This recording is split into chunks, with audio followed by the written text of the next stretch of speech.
मैं शिवकांत गौतम आप सभी का स्वागत करता हूं। आपने लॉगिन किया है one India YouTube channel. 526 crore का भारी भरकम एक विज्ञापन का बजट जो है दिल्ली का है। दिल्ली एक छोटी सी जगह है, अगर देखें तो डेंगू से लगभग 37 मौतें हो चुकी थी, अब बढ़ गई होंगी। जितना मैंने पढ़ा उतना मैंने आपको बता दिया।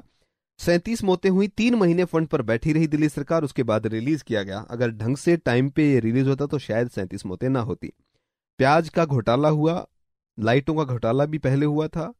मंत्री कानून तोड़ते रहे, भागते रहे, छिपते रहे, आते रहे, पकड़े गए, जमानत मिल नहीं रही है। इसके साथ साथ एक और चीज जो है, सुगबुगाहट जो है वो निकल रही है कि 526 करोड़ का जो विज्ञापन का ठेका है वो सिसोदिया साहब के रिश्तेदार को दिया गया है, जो सो कॉल्ड डिप्टी सीएम है दिल्ली के। उनके रिश्तेदार को किस तहत दिया गया है? दूसरा, जो बोर्ड पे विज्ञापन लगे थे वो आम आदमी पार्टी के थे या दिल्ली सरकार के थे? अगर आम आदमी पार्टी के थे तो दिल्ली सरकार क्यों भरेगी, हमारे टैक्स का पैसा क्यों जाएगा? इस पूरे मामले में कमीशन का कहीं ना कहीं हेरफेर दिखाई देता है। इस मुद्दे पर बात करने के लिए मेरे साथ बीजेपी नेता नूपुर शर्मा जी जुड़ रही हैं। बहुत बहुत स्वागत है मैम आपका शो में। बहुत बहुत धन्यवाद। अब विज्ञापन जब हम देते हैं किसी एजेंसी के थ्रू तो लगभग 14% जो है कमीशन होता है एजेंसी का। जी। और अगर दिल्ली सरकार का बजट देखें विज्ञापन का तो करीब 526 करोड़ है, और हाँ जी। 14% अगर हम उसका कमीशन माने तो वो करीब 70 करोड़ के आसपास पहुंच जाता है। जी। अब मोदी साहब जो है कमीशन भी नहीं खाने देना चाहते क्या? इस पे भी बवाल करेंगे क्या? केजरीवाल जी हैं जो उन्होंने सिसोदिया साहब के रिश्तेदार को ये काम दिया था, ऐसा आया है। अभी एसीबी जो है विज्ञापन विभाग को नोटिस भेजकर इसकी जानकारी ले रही है, और एक व्यक्ति ने जो है शिकायत की है। मैंने मोदी साहब का नाम इसलिए ले दिया क्योंकि जैसे ही ये जांच बैठेगी तो उनका नाम आना ही है, तो पहले ही ले देते हैं। इस पूरे मामले पर आपका क्या कहना है?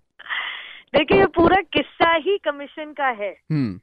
कमीशन वैसे भी कानूनी तौर तरीके से सही नहीं मानी जाती है हमारे देश में। हम्म। लेकिन क्या कहें, क्योंकि आम आदमी पार्टी ना तो संविधान जाने ना कानून जाने, और इनके कानून के मंत्री जी। खासतौर से गैर कानूनी कामों के लिए ज्यादा जाने चाहिए। हम्म। दोनों ही। जी अब बिल्कुल। आई बात, मैं बता दूं कमीशन की। हम्म। तो आज तक इन्होंने इस बात का जवाब नहीं दिया। हम्म। विज्ञापन छाप दिए बड़े बड़े अखबारों में हम्म। कि जब अनियन स्कैम हुआ था, प्याज का स्कैम, जी। तब भी इन्होंने इस बात का जवाब नहीं दिया कि 4 रुपए प्रति किलो कौन सी कमीशन इन्होंने पे करी है और किसको दी है। हम्म।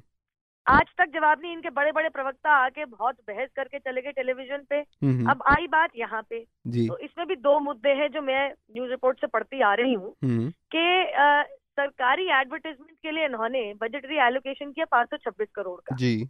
एक तो इतना बड़ा बजटरी एलोकेशन, सड़कें बन नहीं रही, डेंगू संभल नहीं रहा, लेकिन विज्ञापन पहले छाप लेंगे। जी। और क्या विज्ञापन, आपने जैसे साहब ने बिल्कुल सही कहा, मोदी जी का नाम लेते हुए खुद पे काम नहीं होता, दूसरों के ऊपर ब्लेम कर दिया जाए। हम्म।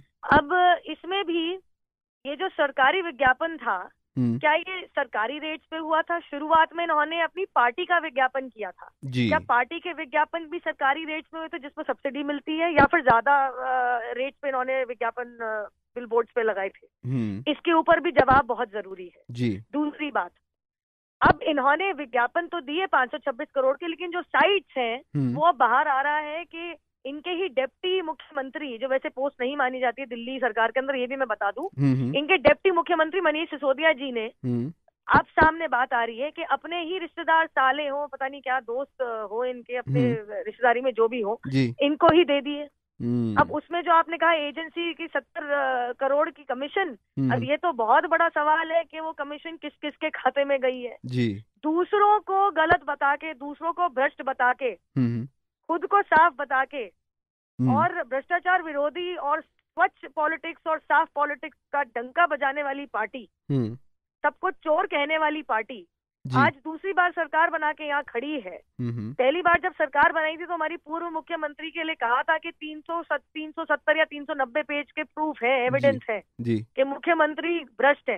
आज कहते हैं दूसरी बार आए सरकार में कि कोई एविडेंस नहीं है, भ्रष्ट नहीं है। जी। मैं इतना कहना चाहती हूँ, इनको शायद ये लग गया कि वही, शायद ये वही तौर तरीके अपना रहे हैं शायद कांग्रेस वाले, क्योंकि ये अपने रिश्तेदारी में ये विज्ञापन वाली साइट्स, अपने रिश्तेदारी जिनकी ओनरशिप है, उनको बांट देना, ये कांग्रेस से कोई परे नहीं है। कांग्रेस का जो कोल घोटाला था उसमें सबसे बड़ा प्रश्न यही उठाया था कि उस टाइम पे एक्टिंग कोल मिनिस्टर हमारे प्रधानमंत्री थे, उन्होंने अपने ही कांग्रेस के नेताओं के रिश्तेदारों को और उनकी कंपनी की जान पहचान की कंपनियों को किथ एंड किन जिसको कहते हैं अगर लीगल लैंग्वेज में बोलूं तो उनको बांट दिए, कोल ब्लॉक्स वहां एलोकेट कर दिए। तो और वो भी ऐसे दामों पे किए कि शक हुआ, ऑक्शन प्रॉपर नहीं हुआ। तो ये पैसा जो गया हेरा फेरी जो हुई वो कैसे हुई, जो पब्लिक एक्सचेकर को लॉस हुआ वो कैसे हुआ, और अगर किक बैक्स हुए तो किसकी खाते में ये पैसा गया है। ये वही बात आ जाती है ना, तो प्रति किलो 4 रुपए का वो कमीशन वाला स्कैम, और चाहे वो प्याज का स्कैम हो, और ना ही यहाँ पे। अब इस पे मैं कहूंगी कि अगर मीना जी एसीबी बहुत ढंग से इसमें कार्यवाही करे, और ये जो डंका बजाने वाली बात, दूसरों के ऊपर उंगली उठाने वाली बात, मैं हमेशा ये हर रोज कहती चली आ रही हूँ, एक उंगली दूसरों के ऊपर उठाओगे 3 तुम्हारे ऊपर उठेगी। इस बात का तुम ध्यान रखो। और आज सब बात बाहर आ रही है कि काम इनसे होते नहीं है, इनको छींक भी आए तो उसमें मोदी जी की गलती है। 370 पेज पे मेरे कलीग बोल रहे थे कि जो 370 पेज थे वो पीछे से खाली थे, तो जो ये 526 करोड़ की एड है उन्हीं पर लिखी गई है। यूज तो किया केजरीवाल ने उन पेजेस का भी, तो ऐसा नहीं कह सकते कि यूज नहीं हुआ है। लेकिन जिस तरीके से ये एक और मामला जो आया है करीब 70 करोड़ मुझे लग रहा है, जहां तक मेरा ज्ञान जो कहता है एजेंसी में ऐड देने वाला, तो करीब 65 से 70 करोड़ रुपए जो है वो फायदा तो मिला है। अब सिसोदिया साहब के साले साहब को कितना गया है, जैसा कि हम बोल रहे हैं साले हैं या रिश्तेदार हैं, केजरीवाल साहब के पास कितना गया ये देखना होगा। बीजेपी अब इस पर कोई ठोस कदम उठाने की सोच रही है क्या? देखिए, एसीबी के होते हुए हम तो ये मुद्दा उठा सकते हैं, और हम तो प्रेशराइज कर सकते हैं एसीबी को, हम एक रिक्वेस्ट कर सकते हैं कि आप इसमें ढंग से जांच कीजिए, क्योंकि जो आप बता रहे कमीशन वाली बात, अब ये सारी जांच पड़ताल की ये प्रतिक्रिया होगी, पता चले कि किस किस की साइट पे इन्होंने एडवर्टाइजमेंट दी है, जो फालतू के एडवर्टाइजमेंट है, आप भी जानते हैं। 30 लोगों की मौत होने का इंतजार किया इन्होंने, तब जाके डेंगू के लिए सूची इन्होंने जारी करी। मैं माफी चाहती हूँ, इसी प्रदेश में इसी शहर की पली बड़ी लड़की हूँ, आज तक इतनी त्राही मच गई है। और मैं बता दूं, ये बिल्कुल सही बात है कि जो नंबर जो फिगर्स हमारे सामने आ रही है डेंगू को लेके, वो सिर्फ सरकारी फिगर्स हैं। मेरी खुद की बहन को डेंगू हुआ है, वो हमने प्राइवेटली उसका इलाज करवाया है। ये सारी सरकारी फिगर्स में ऐड भी नहीं हो रही। तो हम तो एक्चुअली जानते नहीं है कि कितने लोगों की मौत सिर्फ डेंगू से, केवल डेंगू से हुई है।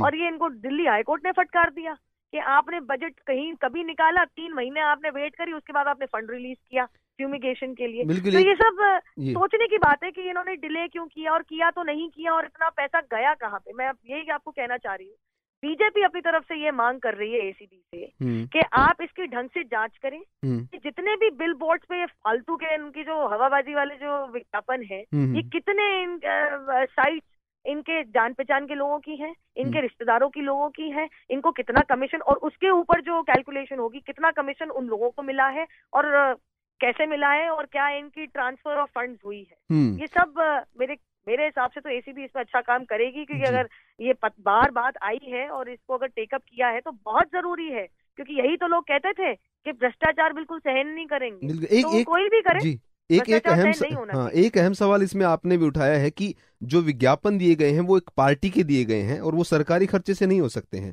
तो ये भी एक देखना पड़ेगा कि वो 526 करोड़ में से कितने आम आदमी पार्टी और केजरीवाल का जो खुद का चेहरा था वो चमकाने के लिए लगाए गए। तो ये एक अहम सवाल होगा और देखना होगा इसमें अब आगे क्या कार्रवाई होती है। बिल्कुल बिल्कुल। बहुत बहुत धन्यवाद मैम। बहुत बहुत धन्यवाद, नमस्कार।